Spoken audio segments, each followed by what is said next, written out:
I'm writing about Lockerbie in my new book. It's just amazing. I've been having email exchanges with the investigators, the FBI investigators from them, and they just came right out and said they didn't read the intelligence. They sent an agent out to the. I just find it extraordinary, and then to comment on the intelligence, saying it's no good.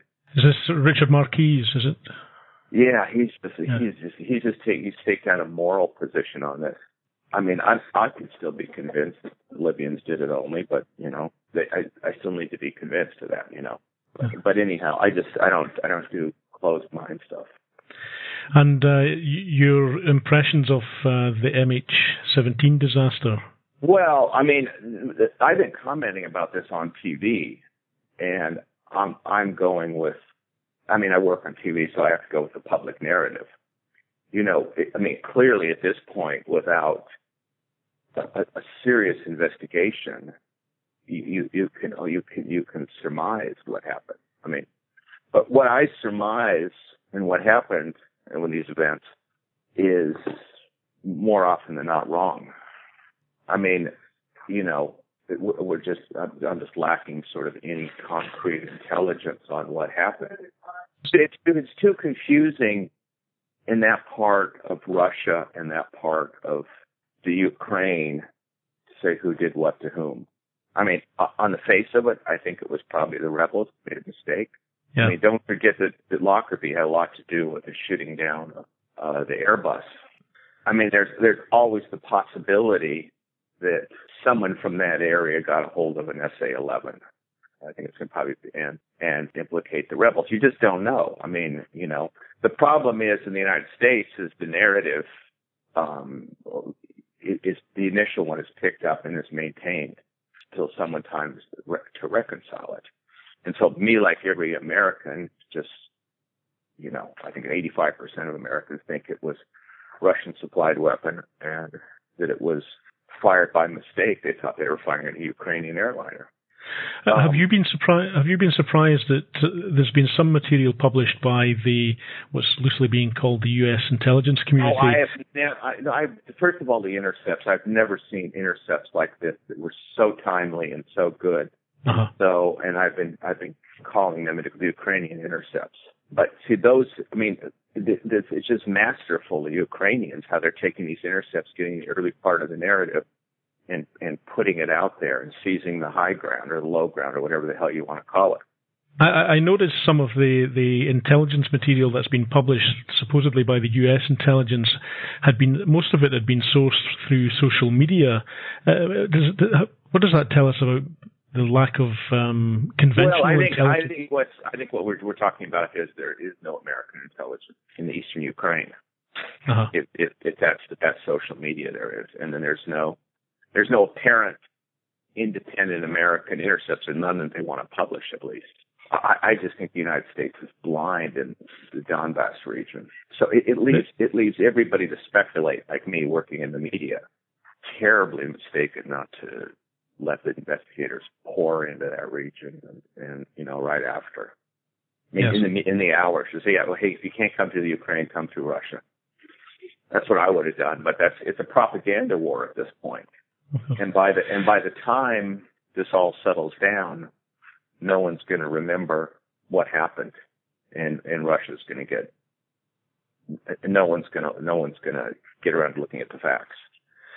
Do you think there are direct comparisons to be drawn to the USS Vincennes shoot down of 655 in terms of the kind of global reaction?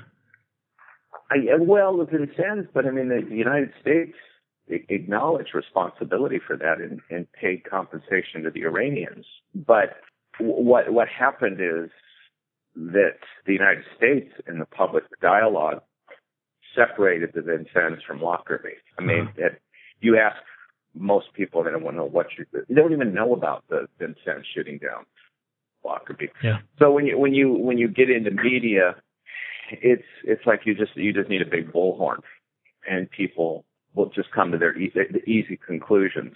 And in terms of the kind of wider U.S. national interest in Ukraine, I mean, what is that? I mean, and I know that the National Endowment for Democracy over the last 12 months have been put a lot of money part into of it.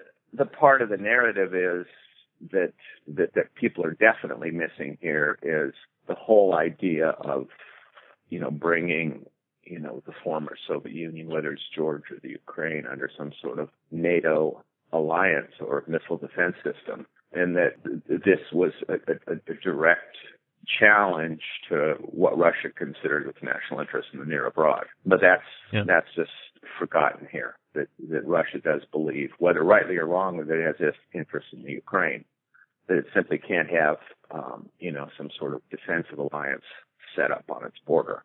I mean, but that's, it just comes down to the whole idea of democracy. That's the default.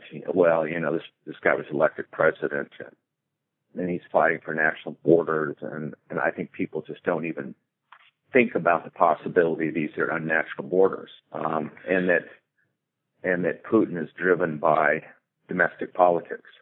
When I raise that on TV, people look at me like I'm nuts.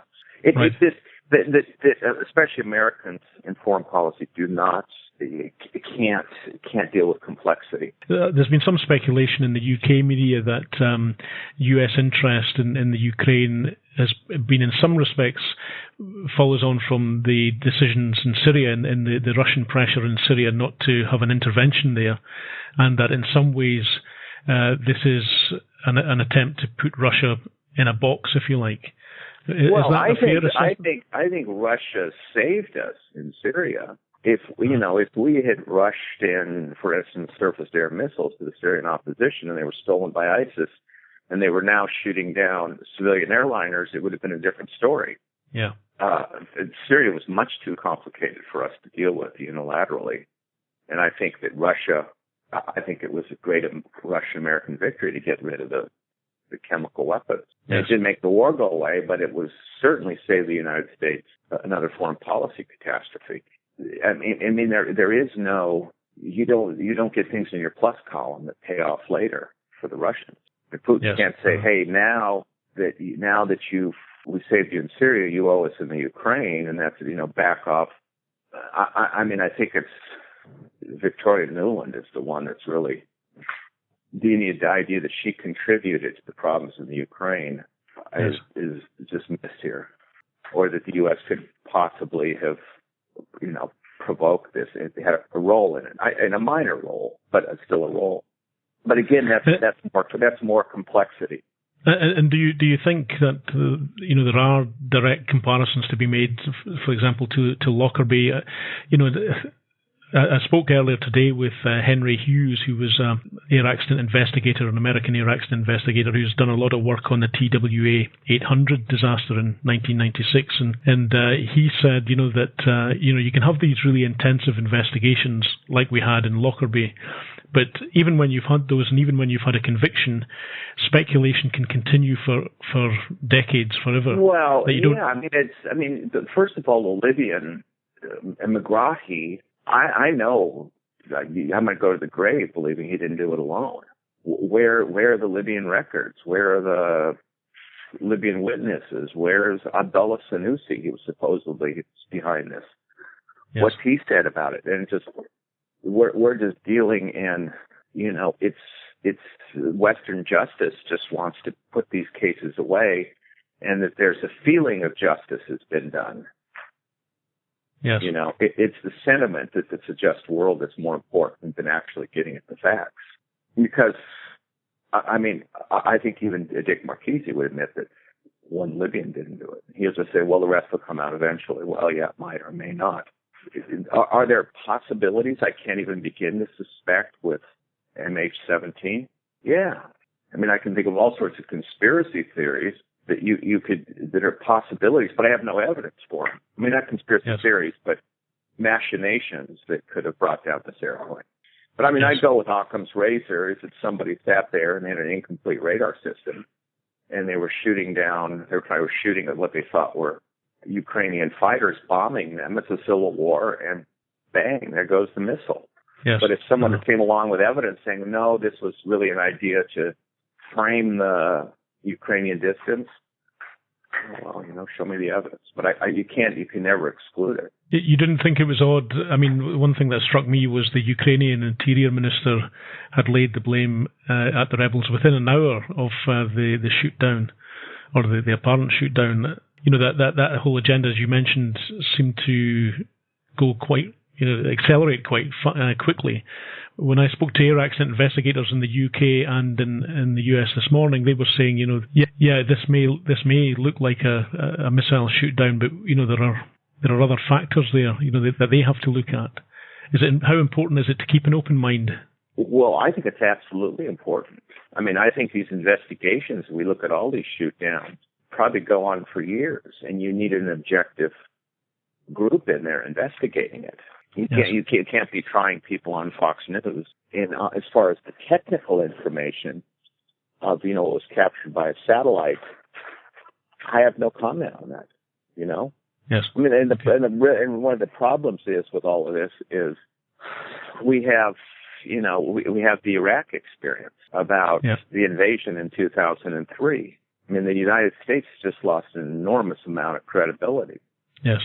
And then you've got the Europeans have known no intelligence in that part of the world, and you have a very confused civil war. And with a civil war, I've never seen anything that's straightforward. And you spent a lot of time in the Middle East yourself. There's the latest cycle of violence erupting in between Israel and the Palestinians. What's your reading of that? Do you think there doesn't seem to be any momentum towards a lasting peace? No, I think Netanyahu has just excluded the possibility of a two-state solution. So that's gone, and now they're with continued settlements. There's nothing in this that suggests we're ever going to have any sort of peace. It's a new world, and in the sense that you can displace the Palestinians and say it's no longer your country.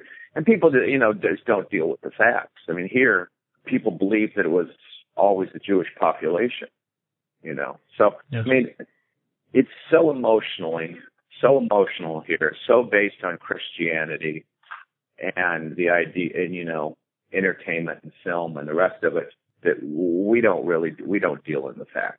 Yes. And I think what's very clear at this point is there's just horrible cruelty on both sides. And it's another civil war, and it's one the Palestinians are going to lose.